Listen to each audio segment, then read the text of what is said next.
Hello legends, today I just wanted to go with my favourite Ironeye build that puts Night Rain expeditions on friggin' easy mode. In no way, shape or form is this the best Ironeye build you can throw together, but I guarantee you'll start seeing some better results if you're running this setup or a similar one. So stop being a zero and become a hero today with this pretty decent Ironeye build for Elden Ring Night Rain. Again, to just save some time so you don't have to listen to my voice any longer than you need to, I'm not going to be explaining the character skills or passives, they're all pretty self-explanatory. Just remember that your mark ability does increase all damage by 10%, so use that as much as possible, your teammates are going to love you. And also don't forget that when you're charging up your ultimate art, you do get like 4 seconds of an invincibility window from all damage, including grab attack, so it's in your best interest to charge this bad boy up before you let her rip. Alright, now let's get into the meat and potatoes of the video. I know this is the information everybody wants, so this will be timestamped. Jump to it, get the relic information, and piss off and keep playing expeditions if you want. I really don't care, as long as this information does help you guys out. So we do have Knight of the Wise. This relic is obtained from beating the Sentient Pest, but this does increase our maximum FP. Don't really give a shit about that. Our starting ornament inflicts poison, and then poison right in the vicinity is also going to increase our attack power. We're always going to prioritize keeping our main bow, because our main bow is going to now be doing poison damage, and poison damage is going to increase our overall attack power. Now the next relic I want to talk about, unfortunately I did gamble for, I can't remember if I gambled for this or I got it as a drop, but it is pretty spicy. Give it with the Ironeye modifier with +1 additional character skill use. This is insane. This literally is insane, we'll get back to this in a minute. And then attack power up when facing poison afflicted enemies. This goes hand in hand with Knight of the Wise. You don't really need that. The only thing I would recommend getting on another relic is that +1 additional character skill use. It is so insanely strong having 2 charges of mark. Not only does it give you more iframes, not only is it really easy to dodge enemy moves with your mark skill, but now you have 2 charges, so you're able to keep the mark up on the enemy for longer, which will then pop it, doing that big damage and staggering them and, you know, all that good jazz. So having 2 additional skill charges with Ironeye is friggin' insane. You almost feel invincible having those 2 charges, because as long as you're timing it correctly, you always are going to have this big iframe dodge with mark, and then you're also going to be increasing your damage by 10% because of the mark. And then of course the last one, to absolutely nobody's surprise, is the Everjail relic again. I know the Everjail meta is in full swing, baby. You don't need the Everjail relic, but if you want to get some easier wins, this is definitely the way to do it. I've explained this relic in 2 videos. You don't need to listen to me explain it again. It's just really strong.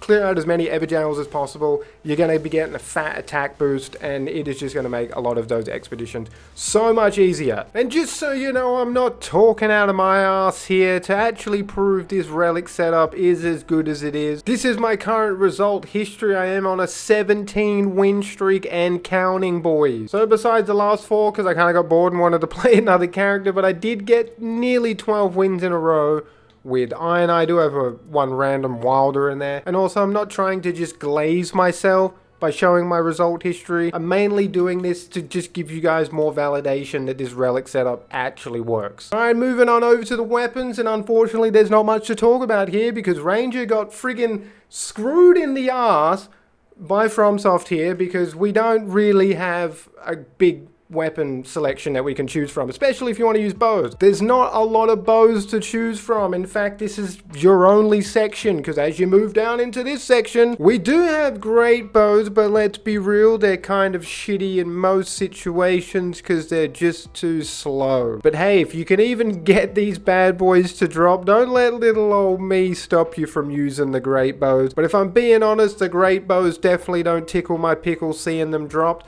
But maybe I just don't know about the true potential great bows possess. But it's not all bad, and we'll get into that in a minute. But the best bow that you can use for Ironeye is your starting bow. And the main reason for that is because it's going to get all the relic benefit. Any relic that's going to let your starting ornament start with poison, bleed, or frost, that's pretty strong. And it does save you a heap of time in your actual expedition, because you don't have to farm for these extra status effects or affinity if your starting ornament just comes with it. It really is just better just to upgrade your Ioneye's bow to purple rarity, or if you have the Crater event, you can take it all the way to legendary rarity. So you can actually get a legendary bow, But you have to do the Crater event, kill the Magma Worm, and then get the Legend power. But it's not all bad, because you do not have to two-hander your bow. You will not get a damage bonus when two-handing your bow, so it's in your best interest just to one-hander your bow unless you want to aim in. To aim in, you do have to two-hander the bow. But because we don't have to two-hander the bow, we can have some options in our offhand. And there is some pretty good options. You have the Black Knife, if you can get it, and if nobody else wants to take it. The Black Knife is really strong because of the Ash of War. It's just going to nuke, was it like 10-15% of the boss's health instantly, just gone. So Black Knife is very, very strong. The Executioner's Sword is also really good because of the power of House Marias. Raises attack power upon defeating enemies. Just have this in your hand. You can still use your bow to kill enemies, defeat enemies, and you're going to be getting a fat attack power bonus. So very, very strong sword if you can get it. Same goes with the Grafted Blade Greatsword, because this enhances all your stats. Everything. Health, stamina, mana, defense, attack, everything. The Grafted Blade Greatsword is bananas. It is actually probably one of the strongest weapons in the game if you can manage to get it dropped. The Antspur Rapier, because we are doing a poison kind of setup, having the Antspur Rapier in your offhand is pretty beneficial. Apply poison on the enemy, move in, start poking the enemy, apply the rot, then you got poison and rot on the boss or enemy, and their health is just going to be ticking down like crazy. And then last but not least, another really, really good weapon you can have in your offhand is the Jellyfish Shield. And you just want to use the Ash of War Contagious Fury, which is just going to boost your attack power for a certain duration. So now moving on over to the weapon passives you can look out for when you're doing your expedition. Improve range damage, no brainer. Damage reduction at full HP, improve attack power at full HP is okay as well. Damage up while wielding 2 armament. Damage up wide two-handing if you're not getting any damage up while wielding 2 armament. Improve charge attacks is pretty solid with Ironeye, because charge attacks on larger enemies is where a lot of your DPS is going to come from. Now you're probably wondering, Ozzy, where are all the excessive attacks negate damage or successive attacks restore HP?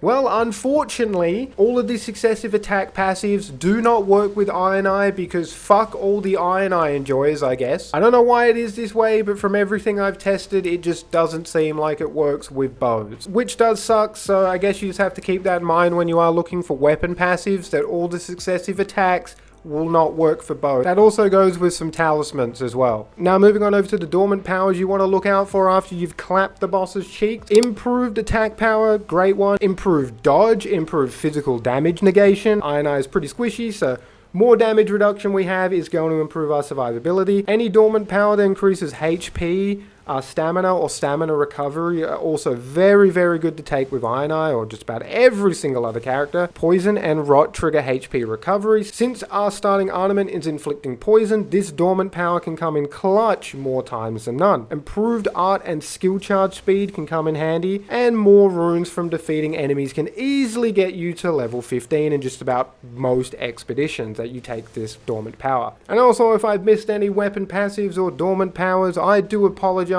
It is quite a big list to go through, and sometimes I'm not exactly the sharpest tool in the shed. Now for the talismans I would recommend you look out for in your expeditions. If you want more damage, you have Millicent's Prosthesis, the Wing Sword Insignia, Arrow Sting. Axe Talisman is good for those charged shotgun attacks into big enemies. The Kindred of Rock, because we're running poison. Ritual Sword is pretty solid since we can stay at full HP easier than most other classes. And if you are looking for more utility and more defenses, Green Turtle, great option. Erdtree Favor, fantastic. Dragon Crest Shield, giving you physical damage negation, which is great because Ironeye is a little squishy. Viridian Medallion, Crimson Medallion. So that's pretty much it for the video, guys. Hopefully this build video did help you out. I don't think I forgot anything, did I? Let me know in the comment section below. Are you running a similar Ironeye setup? Are you running something different? I'm curious to hear your guys' thoughts. And like I said, this isn't the best Ironeye build. You can 100% make a really nutty Ironeye build if you're getting really good luck with the relic.